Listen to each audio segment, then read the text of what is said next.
believe an announcement of a SRSG is imminent, though I have been wrong on these predictions before. Valeria. Thank you, Steph. On the new restrictions that have been placed on us using our offices on the weekend, I would like to protest once again, since we really do not understand why these restrictions have been placed on us, which are the opposite of the nature of our work. And on top of that, nobody consulted ANCA before putting this restriction in place. I just want to underline that it is a worrying development affecting the press access and the freedom for us to do our work. I understand. So I'm asking you if you can, do something on the matter, and if there is any news since ED raised the issue a couple of days ago. As soon as there is news, I will share it with you. Edward. Okay, I have two questions. First one is concerning the death of Akleh. Today, it's been reported that the Attorney General of Palestine, Akram al-Khatib, said that it's clear that one of the occupation forces had fired a bullet that hit journalist Shireen Akleh directly in her head. And he said this during an investigation report. Since the Israeli army said they won't conduct any probe in this situation, and then the Palestinian, they have their own, do you find this result acceptable from the United Nations, or who should do the investigation? It's not for me to judge what is acceptable. I think, first of all, Mr. Venislan addressed this issue in his briefing. I think it is important that there be an independent and clear investigation to get to the bottom and see how Shireen was killed. Yeah, but for the past few weeks we've I'm fully aware of this. I'm fully aware of the situation. Your second question. Okay, the second question is: does the Secretary General aware that the UN Special Rapporteur on the Rights of Indigenous People, Francisco Calizai, is planning to go to Canada for to examine the overall human rights situation of Indigenous people, but he would not be investigating crimes related to the graves, which actually has been asked by the First Nation Assembly of Canada. Does the Secretary General aware of this trip? No, the independent. The rapporteurs are independent, named on an individual basis by the Human Rights Council. They're a critical part of the human rights mechanism, the human rights architecture, but the Secretary General has no authority over their activities or their reporting. Abdelhamid. Thank you, Stefan. I want to quote Mr. Winsland and what he said about Shireen Abu Akleh. You're happy for you to ask whatever question. Okay, I don't want to. I saw his remarks. They were distributed. I just quoted them. I know exactly what he said. So, he said, which Palestinian militants exchange fire with ISF? This is my question. There was no exchange of fire. AP, CNN, Haaretz all said there was no exchange of fire. So when he said that, he gave a context which is unfounded. There was no exchange of fire. This is my question. Well, that's a statement, not a question. I have nothing to add or move away from what Mr. Venislan said in the Security Council. A second comment, second question. He said about the flag march on 29. He asked the Israeli government to take wise decisions to minimize conflict or confrontation. What does he mean by wise decision in this context? I think we would encourage everyone who has authority, who's in a leadership position, to take actions that brings calm instead of heightening tensions. That's what it means. Yes, sir. Thank you, Steph. With regard to the Xinjiang police information, computer leak, and the pictures that's been published for those who are detained in China, in the Xinjiang province. I understand that Ms. Bachelet is currently in China. what's the Secretary General and the Human Rights High Commissioner, High Representative, position on that? And was this brought up during her negotiations with the Chinese officials? Yes, she is in China. We've made that very public. She will have a press briefing, I think, at the end of her trip, I think late Friday night your time, and she will talk about her trip. This is her trip, which the Secretary General has fully supported, and she will discuss or divulge publicly what she wants to divulge about what has been discussed. Okay, I will now go get my esteemed guest.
All right, good afternoon, and we're delighted to be joined as scheduled by Jean-Pierre Lacroix, our head of peace operations, as we mark International UN Peacekeepers Day. So, Jean-Pierre, welcome, and you have the floor. Thank you very much, Steph. Good afternoon. Let me just say a few words, and then, of course, I'll be looking forward to your questions. So today, it's Peacekeepers Day, as you know, and on Peacekeepers Days, as every day, actually, we honor those who serve the cause of peace in our missions, and particularly those who have died while doing so. Peacekeeping continues to face significant challenges, including a deteriorating political and security situation. I believe that the vast majority of our peacekeeping operations have a deteriorated political and security environment. They're facing the growing threat of disinformation, misinformation, escalating global political tensions, evolving threats in the environment in which they operate. And therefore, the Peacekeepers Day is also an opportunity for us to highlight those challenges and to reaffirm the importance of our collective partnership so that we can effectively address these challenges. Of course, the Secretary General and all of us expressed our gratitude to the more than 1 million men and women who have served under the UN flag since the first deployment in 1948, and we paid tribute to the 87,000 peacekeepers who are currently serving in 12 peacekeeping missions. As you probably know, earlier today, the Secretary General honored 117 peacekeepers who died in 2021 with the Dag Hammarskjöld medals, including 25 of our peacekeepers killed in hostile incidents.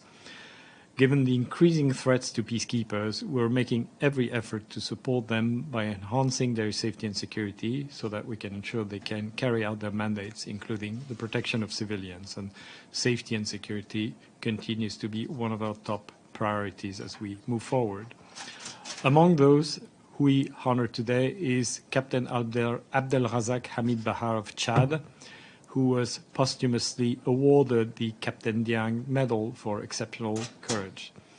On the 2nd of April last year, Captain Abdelrazak was serving at the Aguelok base in Mali when he came under attack from armed terrorists. Showing extraordinary courage under fire, he took a lead role in deterring the attack and protecting his colleagues, saving many lives with his actions. Sadly, in doing so, he was shot and killed.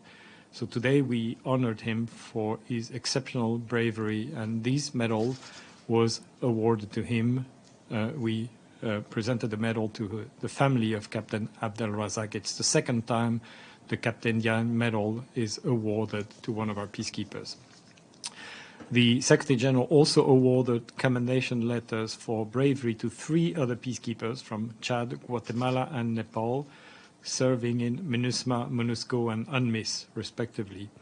We also honored Major Winnet Zahare of Zimbabwe, who recently served in UNMISS in South Sudan, with the Military Gender Advocate of the Year award for her outstanding efforts to improve gender parity and women's participation within her own ranks, among local military counterparts, and in host communities.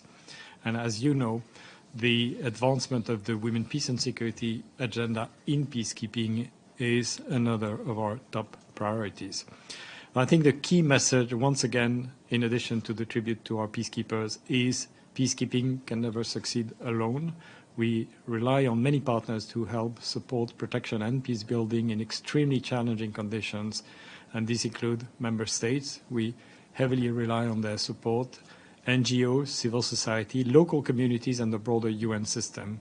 This is why the theme for this year reinforces the importance of the relationship. The theme of this Peacekeepers Day this year is People, Peace, Progress, the Power of Partnerships.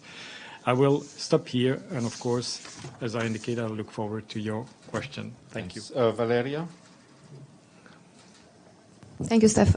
Thank you so much for this press conference on behalf of ANCA. Valeria Robecco from ANSA Newswire. My question is, do you think there is a possibility to think about a peacekeeping mission in Ukraine once the fighting are over, and if so, which would be the prerequisites for such a mission? Thank you. Maybe we do, if we could do one, if you don't. One? Yeah, please, thanks. All right. Yeah, well, of course, this is totally speculation at this point. I mean, unfortunately, the war continues. There's no cessation of hostilities, and we obviously hope that there will be one. So I think it's extremely premature to think of any mechanism whereby a cessation of hostilities would be somehow monitored or supported by some sort of mechanism. I mean, of course, one can have a few ideas based on past experiences regarding the monitoring and supervision of ceasefire. I can have mine, you can have yours. But I think it's, as I said, it's extremely premature to provide, any sort of further ideas or suggestions at this point. But as you know, we're all, and the Secretary General is, of course, heavily engaged in whatever can be done to help not only for, of course, cessation of hostilities, but also alleviate the impact of this crisis, which is, as you know, very, very serious, not only for the region, but for the whole world. Thank you. Edie? Thank you very much, Mr. Lacroix. Can you tell us what the impact on MINUSMA is of the withdrawal of French forces and also the government's contract with the Russian group, the Wagner Group, which has sent private soldiers to Mali? Yeah, I mean, Mali has, I was talking about the peacekeeping environment where the political and security situation has deteriorated. I believe that Mali would be one of these environments. The political dimension is very important there, and we hope that there can be an agreement on the transition soon. I believe that would not solve all the problems and not and certainly not all the questions that are raised today in Mali, but that would certainly be very, very important. And as we know, we support these efforts. Now, regarding the withdrawal of Barkhane, we obviously will be losing the support that was provided by Barkhane in a number of areas. I want to highlight the fact that this was a two-way support. That we were getting support and in terms of medical evacuation, in particular in terms of in extremis support, but conversely, MINUSMA also provides in some cases support to Barkhane, including for medevac. Now, we are about to lose this support, and we are therefore looking at ways in which we can adjust to these changes. The mission is already reallocating capacities as a result of the departure of Barkhane, but also as a result of the evolving security situation in Mali. And we're also working with a number of member states who could provide capacities that the mission needs. Now, this question of capacities is an old one. You would remember that when MINUSMA was given an additional mandate for the center of Mali by the Security Council, it was not provided with additional capacities to fulfill that mandate. And this is why the Secretary General recommended last year an increase in MINUSMA's capacities. But today, with this combination of evolving security situation with particularly high tension in the northeast, the so-called tri-border area, an area where Barkhane was operating, and compounded with this loss of the support is provided by Barkhane.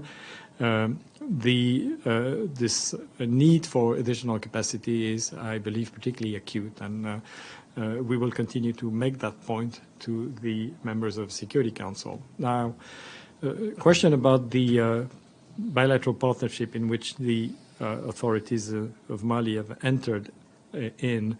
Our point is that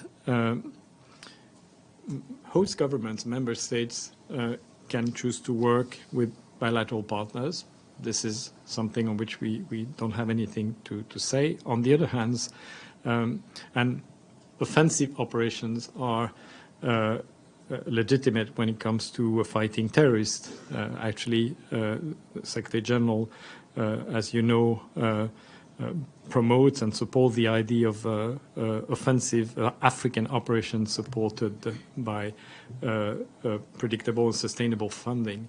The point is that in Mali, as in other countries, especially the countries where we have peacekeeping operations deployed, we want to emphasize that it's important that these bilateral partnerships should be conducted in full respect of human rights and international humanitarian law. We are aware of allegations of violation of human rights committed in the context of offensive operation conducted by the Malian armed forces. Our mission has a mandate to investigate and report on allegations of violation of human rights. We have done that. We've done that in other places as well, such as the Central African Republic. We investigate all allegations of violation of human rights, wherever they come from. Many of them come from armed groups, but some of them, and recently important allegations, are been allegedly or are coming from or are attributed to the Malian armed forces with their bilateral partners. So our colleagues are investigating them, and reports will be forthcoming on those. Thank you. Edward, China, go ahead. This is Deji Xu from China Central Television. Last April, China and other about 40 countries initiated a group of friends on the safety and security of UN peacekeepers. Now it's 1 year on. How much help has the peacekeeping operation get from this group of friends and the member states in the group? And what can you expect the member states do to help the peacekeeping operation? Thank you. Thank you very much. We have wholeheartedly supported this initiative by China to highlight the importance of safety and security of peacekeepers. The resolution that was adopted on that topic by the Security Council, and I believe China took the initiative of that resolution. Safety and security of our peacekeepers is one of our top priorities. It has been so for many, many years. It's a top priority of the Secretary General. I believe it's particularly topical to talk about this issue today as we pay tribute to our peacekeepers who died under the blue flag, serving under the blue flag. Now, safety and security and making progress on this very important subject as we are facing evolving security threats is something that requires partnership. So therefore, we absolutely need member states and their support. We need them to provide us with the kind of capacities that we need for that, the kind of training that we need for our peacekeepers to be better protected, to be in a better position to protect themselves and protect the communities they serve. We have a number of specific asks to our member states. A very important area is the area of improvised explosive devices, which are critically dangerous to our peacekeepers. Significant percentage of deaths and fatalities and casualties resulting in peacekeeping are the result of IED attacks. And so this is definitely an area on which we ask more skills, more capacities, and more equipment. I believe that our ability to better protect our camps also is critical. And of course, the whole issue of medical support on which our brotherly department, the Department of Operations Support, works so hard is also critical. And here we also rely on partnership with member states. So I think to answer your question, I mean, we count on our member states to not only continue to highlight the importance of that subject, but also to help us bring solution in terms of capacities, in terms of training, in terms of resources as well, because we're currently entering the negotiation of the peacekeeping budget, and of course we're aware of the need to be conservative when it comes to asking our member states for resources, but at the same time we also want to alert them that peacekeeping is dangerous and protection of our peacekeepers requires adequate resources. Thank you. Martin. Mr. Lacroix, thank you for the briefing. At our meeting 2 days ago, you called for political support to UN peacekeeping operations from the host government and member states. And you said just a while ago, you sent the same call. So my question for you today is, how about the financial support? Could you please elaborate on that? I have a second question, if I may. Well, financial support is obviously critical. We as I said, I mean, we are aware that particularly in this current situation, the public finances of many of our member states will be under pressure. But at the same time, we have mandates and we have to deliver on them, and we have to do so in a way that where the protection of our peacekeepers is ensured to the extent possible. Of course, peacekeeping is dangerous, but we have a responsibility to try to mitigate as much as possible those risks.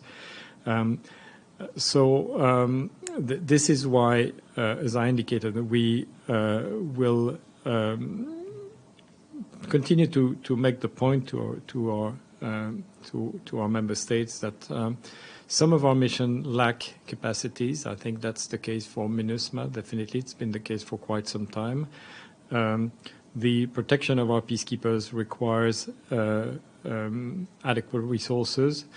We're also willing, and we continue to make efforts to save money whenever possible. I think this is something that was done with good results when it comes to the use of air assets. I believe that the use of technology, which might involve investments in the short term, would probably yield savings in the long run. This is why we are implementing now what we call the strategy for the digital transformation of peacekeeping, because we believe that peacekeeping shouldn't be low-tech. It should be using the benefits of this new technology. But I also believe that in the context of your question that we can also be more find efficiencies if we make the best possible use of new technologies. Thank you. Yeah, and then we'll move on. Go ahead. Yeah. My second question is about partnership. Yeah, we know that this year's Peacekeepers Day emphasized the power of partnership. My question is, what's new has been going on regarding the partnership building between the UN and China? In addition to what you answered to my colleague, what are your new expectations from China? Thank you.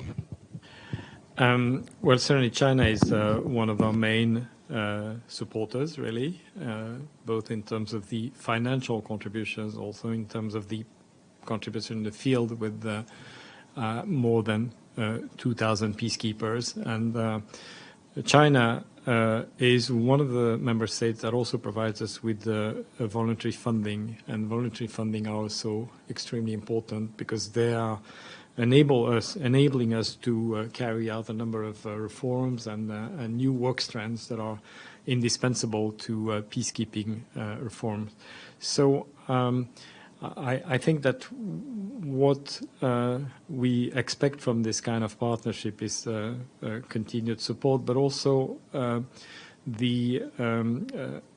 cooperation that can help us adapt our peacekeeping missions to the evolving challenges. You know, I mentioned new technologies. I mentioned the need I will mention the need for our peacekeeping mission to be more mobile and agile, which then requires specific capacities. Safety and security, definitely medical support. I mean, and also from countries like China and those countries with similar capacities, the importance of their partnership with other countries, particularly other troop and police contributing countries, which are willing to continue being part of peacekeeping, or which are willing to deploy units or contingents, but which may require support so that their capacity can be up to our standards and up to our needs. So I think this is also an important dimension of these partnerships. Thank you. Thank you. Celia and then Fethi. Go ahead. Yeah. I would like to know, when is the Benin government going to call his peacekeepers, his military peacekeepers from the mission? Because Stefan told us last week or this week, November, but I heard it will be much earlier. So what is the reality? When it comes to Benin, we were informed by Benin that they would not be in a position to continue with the deployment of their foreign police unit and their company, a military company in Mali. We were told that the foreign police unit would not be rotated when the current tour of duty ends, which is November 2022.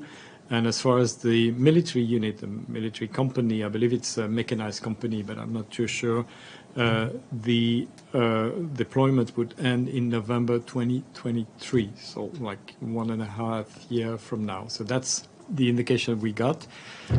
We are, of course, very grateful to Benin. We look forward to continue cooperating with them until these deployments and beyond in different ways.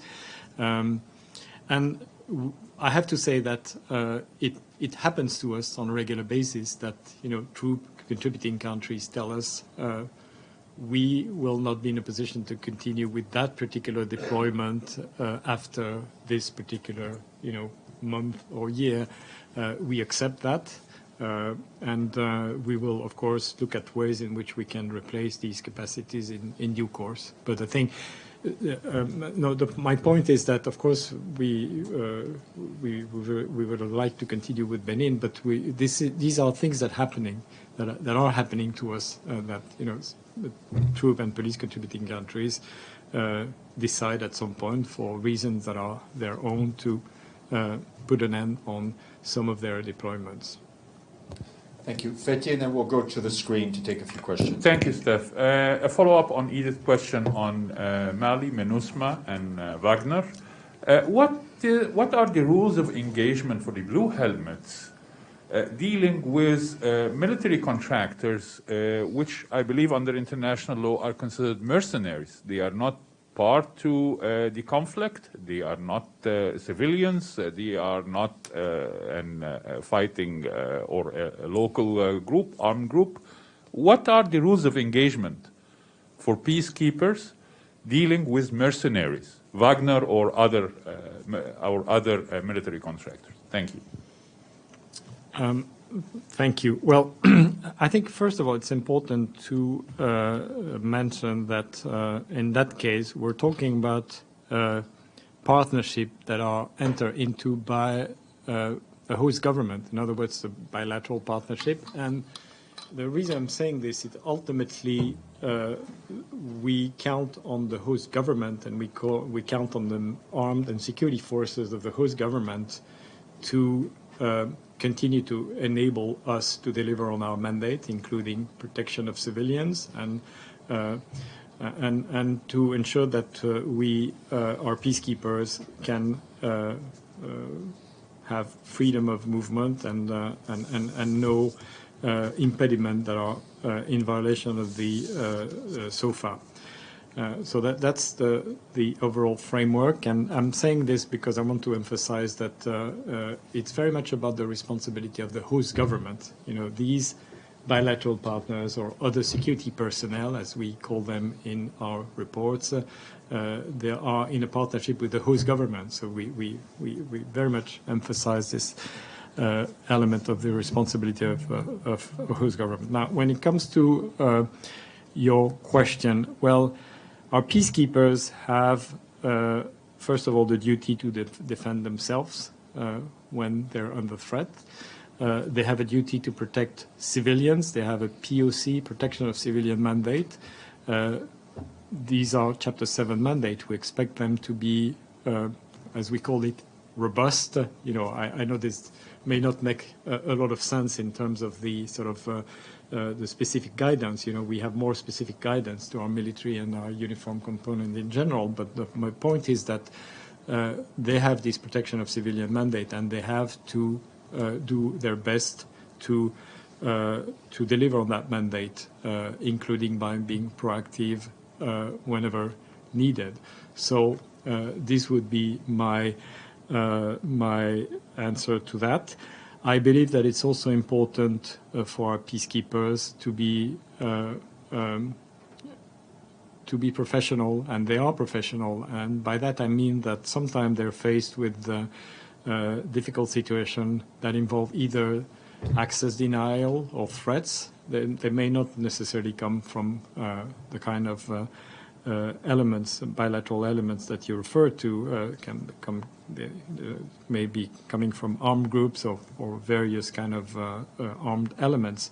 But the point is that in complement to what I'm saying, they also need to strike a balance between being respected and exercise restraint. This is, I believe, one of the key criteria of professionalism for our Blue Helmet, and we have observed in many occasions, not only in Mali but also in other places, that by exercising judgment and balancing those two elements, being robust and respected, deliver on the mandate, and at the same time exercise restraint, depending on the situation, they, they deliver their best. Thank you. We'll go to the screen. Iftikhar Ali, Associated Press of Pakistan. Iftikhar, can you hear us? Yes, sir. Go ahead. Sir, it's been 2 months since a UN helicopter crashed in Democratic Republic of Congo, in which 8 peacekeepers, including 6 Pakistanis, were killed. Have your investigator reached any conclusion as to the cause of the crash, as most eyewitnesses and media reports say it was shot down? Thank you, sir.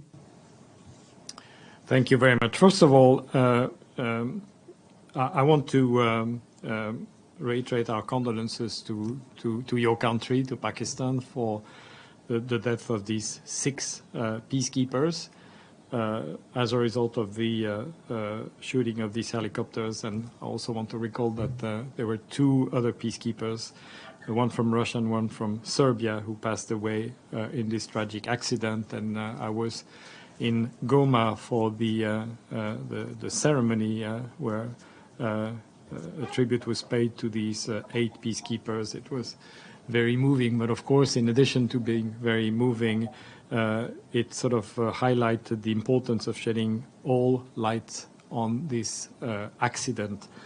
What I can tell you is that the investigation is ongoing, and of course, parallel to that, we are in very, very close contact with Pakistan on the follow-up to this accident, and the conclusions of these investigation will be forthcoming. But I'd rather wait for the completion of these investigations before elaborating further. But I want to assure you that we are totally determined to draw all lessons from these tragic accidents, and we're equally determined to continue to be in very close touch, particularly with Pakistan, which has been so much affected by this tragedy. Thank you. Jacqueline Charles. Jacqueline from the Miami Herald. Jacqueline, are you on? Yes, I'm on. Good afternoon. The security situation in Haiti does not seem to be improving.